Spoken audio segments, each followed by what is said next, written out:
as I earlier said about this question, कि जैसे मैंने पहले कहा कि डेमोक्रेसी का मतलब केवल इलेक्शंस नहीं है, डेमोक्रेसी का मतलब है जो सरकार बन गई है हम उससे काम करवाएंगे। तो बीजेपी रूल्ड गवर्नमेंट हो या कांग्रेस की हो, नोबडी कैन से हम तो जी ऐसे ही करेंगे, तुम्हारे बस की है तो चुनाव जीत लो। No sir, this is not democracy. आप हमारे इलेक्टेड रिप्रेजेंटेटिव हो, आपसे जवाबदेही होगी, इस्तीफा भी देना पड़ेगा और जनता के हिसाब से काम करना पड़ेगा। और जनता डिमांड नहीं कर रही थी, इसीलिए the situation has come to this level. एक मिनट या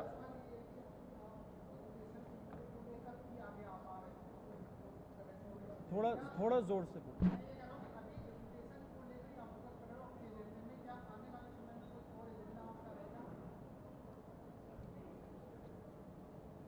देखिए सर, ये 15 दिन पुराना मूवमेंट है जो एक सटायर से शुरू हुआ था। पिछले 15 दिनों में इस देश ने 5 एग्ज़ाम्स में गड़बड़ियाँ देखी, जिनमें से एक एग्ज़ाम तो बहुत क्लियर कट पेपर लीक का केस था जिसको कैंसिल कर दिया गया। CBSE 12th बोर्ड, शायद यहाँ पर बैठे सभी लोगों ने 12th बोर्ड के एग्ज़ाम्स दिए होंगे, उसका एक बेसिक सा पोर्टल हम लोग, हमारी सरकार मैनेज करने में असफल रही है। तो हाँ, अभी आज की तारीख में प्रायोरिटी हमारा एजुकेशन सिस्टम है। प्रायोरिटी ये है कि हमारे जो शिक्षा मंत्री हैं, जो कि पूरी तरह से इनकॉम्पिटेंट है, वो इस्तीफा दें। लगातार इसके बाद भी मुझे उम्मीद है कि हम लोग युवाओं से जुड़े हुए जितने भी मुद्दे हैं उतनी ही ताकत से उठाएंगे।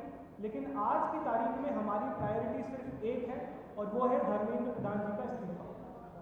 देखिए, एक चीज़ मैं इसमें ऐड करना चाहता हूँ, क्योंकि इतने सारे पेपर रिलेटेड प्रॉब्लम्स निकले हैं, तो ये सारा का सारा जो एजुकेशन सिस्टम है, जितने भी दूसरे पेपर्स हो रहे हैं, उस पर भी एक प्रश्न चिन्ह खड़ा कर देती है। क्योंकि अगर वो 17 साल वाला लड़का CBSE के प्रॉब्लम्स नहीं निकालता, क्योंकि हमारी मीडिया तो काम नहीं कर रही है, जो मेन स्ट्रीम मीडिया है, आप लोगों से हमें बहुत बड़ी उम्मीद है, लेकिन अगर मीडिया अपना काम नहीं कर रही है एंड ये सारी चीज़ें बाहर नहीं आ रही है एंड एक 17 साल वाले लड़के को निकालना पड़ा, इन्वेस्टिगेट करना पड़ा इतने घंटों डाल के, तो फिर what about the other questions, other papers, कितने सारे दूसरे पेपर्स हो रहे होंगे। एंड नॉट टू फॉरगेट कि कई जो ब्लैक लिस्टेड एजेंसीज थी उनको फिर से कॉन्ट्रैक्ट दिया गया। What kind of audacity is this कि एक एजेंसी ब्लैक लिस्टेड है, फिर से आपने उसको कॉन्ट्रैक्ट दे दिया। तो सिस्टमिक करप्शन भी है और सिस्टमिक फेलियर्स भी हैं, उनको एड्रेस करने की ज़रूरत है। आप एक मिनट सब लोग एक क्वेश्चन ही दीजिए, क्योंकि फिर बहुत लंबा खिंच जाएगा। आप बताइए। सॉरी,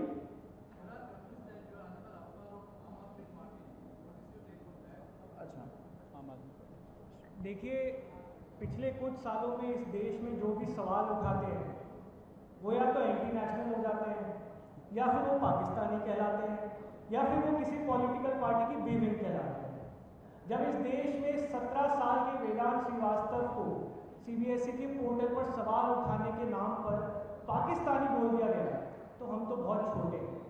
हमें उम्मीद इस देश की सरकार से या उस रूलिंग पार्टी से नहीं है, उनका पूरा इकोसिस्टम लगा हुआ है हमें पाकिस्तानी बोलने में, हमें एंटी नेशनल बोलने में। हमारी उम्मीद इस देश के युवाओं से है, उन 2 करोड़ 20 लाख लोगों से है जिन्होंने बड़ी उम्मीद के साथ कॉकरोच जनता पार्टी का इंस्टाग्राम पेज आज भी फॉलो कर रखा है। उन 8 लाख लोगों से है जिन्होंने एक स्वर में धर्मेंद्र प्रधान जी का इस्तीफा मांगा है।